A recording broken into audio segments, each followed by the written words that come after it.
Valência, a cidade que fica a 300 quilômetros de Barcelona e a terceira maior cidade da Espanha, cheia de coisas legais para se mostrar, e é justamente isso que a gente vai mostrar para vocês nesse vídeo, os contrastes que a cidade tem entre o moderno e o histórico. Dê uma olhadinha.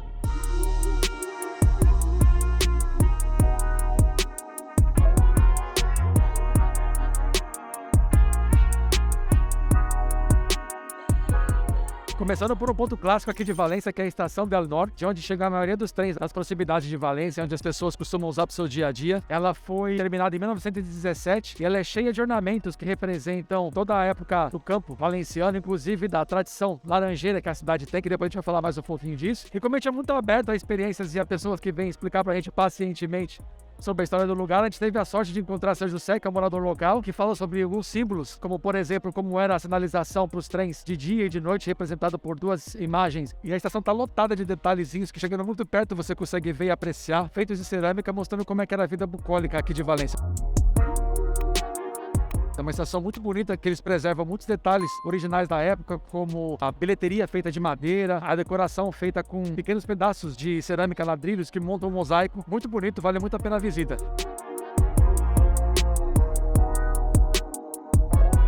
E logo aqui ao lado da Estação del Norte, em Valência, está a Plaça de Toros, que é uma construção típica de várias cidades aqui da Espanha, pela tradição que a Espanha tinha, né, de touradas. Só que ao contrário de Barcelona, que já transformaram esse espaço num espaço comercial, aqui ainda, infelizmente, se realiza esse tipo de atividade. Existem algumas leis que tentam amenizar, ou pelo menos sugerem parar com esse espetáculo, só que infelizmente isso aqui continua sendo uma constante. Laranjeiras pipocam por Valência inteira. Eles plantaram as árvores muito mais com o sentido ornamental do que para se colher, né? As pessoas não podem simplesmente vir aqui, pegar e colherem as laranjas, até porque ela não foi cultivada propriamente para isso, né? Ela é um pouco mais amarga. Mas o senhor José, que foi aquele senhorzinho que explicou pra gente com muito carinho e paixão sobre a história da estação de trem, disse pra gente que é muito mais com o intuito de, quando chegar na primavera, a árvore florescer e dar um aroma de laranjeira por toda a cidade, do que para se consumir em si. Mas é muito bonito mesmo assim de se ver toda essa plantação, todo esse monte de frutos enfeitando a cidade.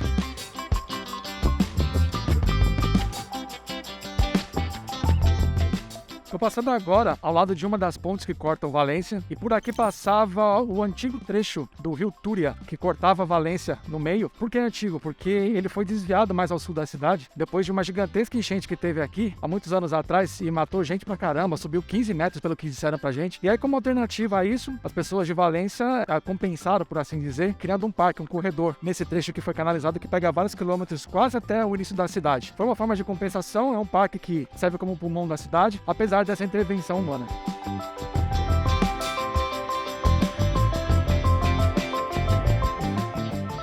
Bom, essa aqui é a Torre de Serrans, de 1392, que durante muito tempo foi um dos principais portais de entrada na cidade de Valência, quando era uma cidade medieval ainda, e também teve sua utilidade até tempos muito recentes, durante a Guerra Civil Espanhola, com os ataques franquistas, sendo que serviu de enfermaria de urgência e de abrigo para muitas obras que foram escondidas durante os ataques da Guerra Civil Espanhola.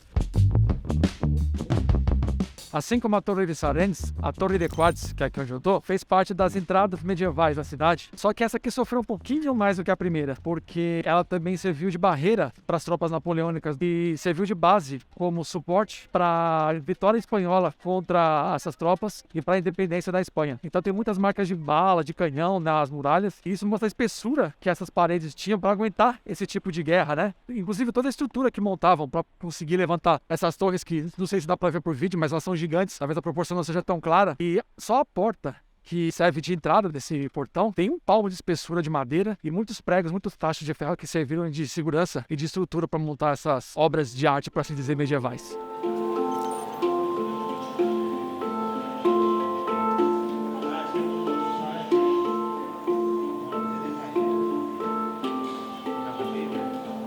Reveja seus conceitos de apartamento apertado caso você venha para a Europa. Esse daqui, ó, é o prédio mais estreito da Europa, se eu não me engano, ele tem 1,7 m de largura. E aí vocês imaginam como é subir por essas escadinhas, nem sei como é que sobe, deve ser uma escada que tem lá no fundo, acessada por um corredor. E aí essa escada deve dar acesso a cada um dos quartos, ou que cômodos que sejam esses, eu não faço a mínima ideia. Mas ó, tem que ter nada de claustrofobia.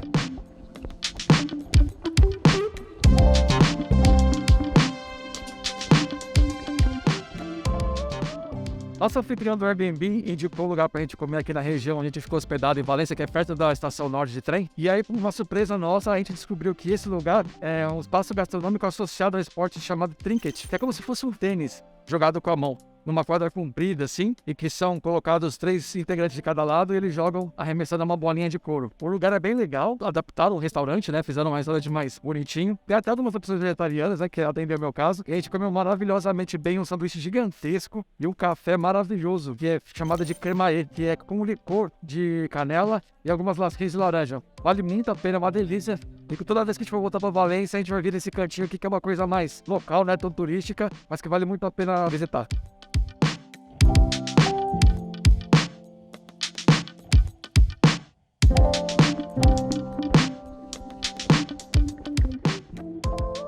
Na Lonja de la Seda, ou o Mercado da Seda, esse edifício monumental era usado para se negociar seda, que era a riqueza da época, era como se fosse uma bolsa de valores que hoje negocia ouro pra gente, e que foi inaugurado em 1492. Ele tem um salão gigantesco na primeira planta dele, né, com colunas retorcidas, o espaço gigante que provavelmente é onde eram feitas as negociações. Subindo ao segundo andar tem um teto mega detalhado em madeira, em que eles fazem muitas referências à cultura e à economia da época, e subindo por essa escada aqui, na verdade não essa escada, essa coluna cobre uma escada, né, bem pequenininha, que tem acesso por dentro da primeira planta, e você sobe essa escada até o segundo andar, e reza a lenda que quem não era bom pagador já ficava numa prisão que fica localizada lá na parte de cima da edificação.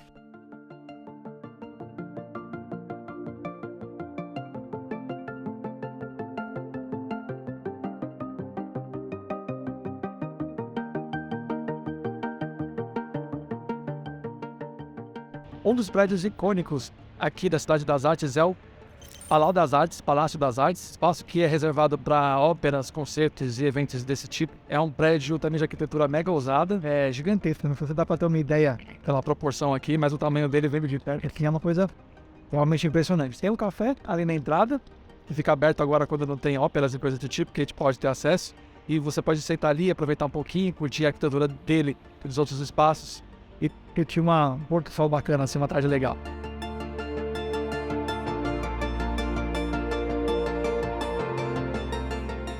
Aqui é o Hemispheric. Esse prédio é um bonito aqui em formato de olho, que é outro prédio assinado pelo arquiteto Santiago Calatrava.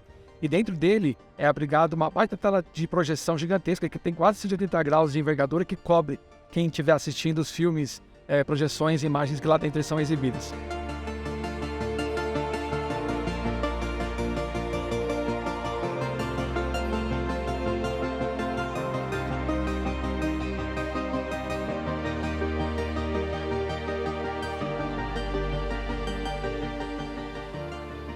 E esse é o Museu das Ciências, um dos prédios do complexo da Cidade das Artes, que é assinado pelo arquiteto Santiago Calatrava e que tem como característica essa coisa meio de estrutura, meio que esqueleto, como se fosse algo orgânico e uma estrutura óssea.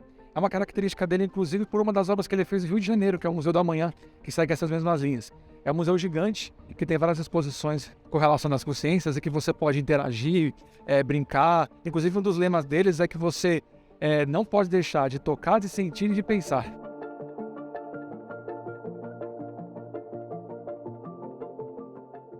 Bom, e por último a gente veio aqui no Oceanográfico de Valência, que é considerado o maior aquário da Europa, um dos mais legais, todo mundo fala para vir, que tem atrações show de bola. Inclusive pela importância de preservação e conscientização ambiental que eles têm. Parte da verba que eles arrecadam é destinada a isso, só que a gente não entrou por 2 motivos. Primeiro que o ingresso é um pouco caro, individualmente eles cobram 32 euros por pessoa para poder ver as atrações. E segundo que eles têm show de golfinhos, o que pra gente é um pouco contraditório ter esse tipo de atração num parque de preservação. A gente não é contra institutos como o Zoológico, ou até mesmo o próprio Projeto Tamar existirem para esse tipo de trabalho, só que, até onde eu sei, eles não têm shows com animais. E por aqui eles terem shows com golfinhos, a gente achou um pouco estranho e resolveu não entrar.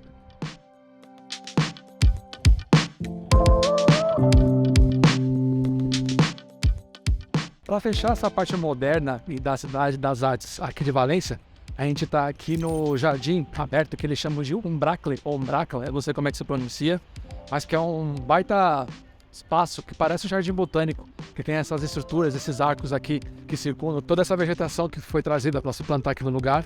E ele é um espaço que você pode curtir passeando, e como também é reservado muitas vezes para eventos como baladas e festas que rolam no fundo ali do jardim.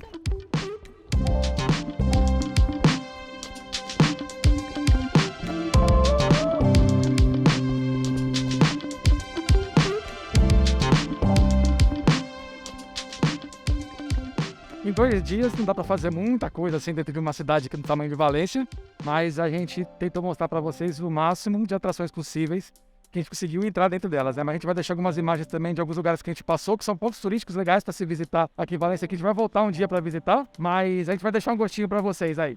Teve o mercado de Colón, que depois da reforma ficou mais gourmetizado. A Catedral de Valência, que toda semana na frente dela rola uma tradição bem curiosa, que é o Tribunal das Águas. O Mercado Central, que tem a mesma pegada dos mercados tradicionais na Espanha.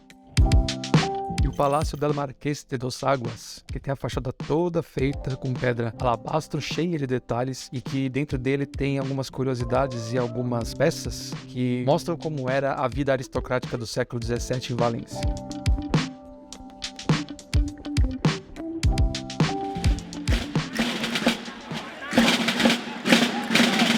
Quando a gente estava saindo do hostel, já mega atrasado para pegar o ônibus de volta para Barcelona, a gente teve uma grata surpresa que a gente trombou com uma manifestação cultural. Tava um monte de gente dançando na rua, que a gente não fazia ideia que era, e depois a gente ficou sabendo que é uma dança popular valenciana. Mas foi bonito de se registrar mesmo em cima da hora, porque mostrou um pouco das roupas tradicionais que o pessoal usa, as castanholas e tudo mais. E é mais uma grata surpresa quando você está predisposto a botar sua câmera em funcionamento mesmo na correria.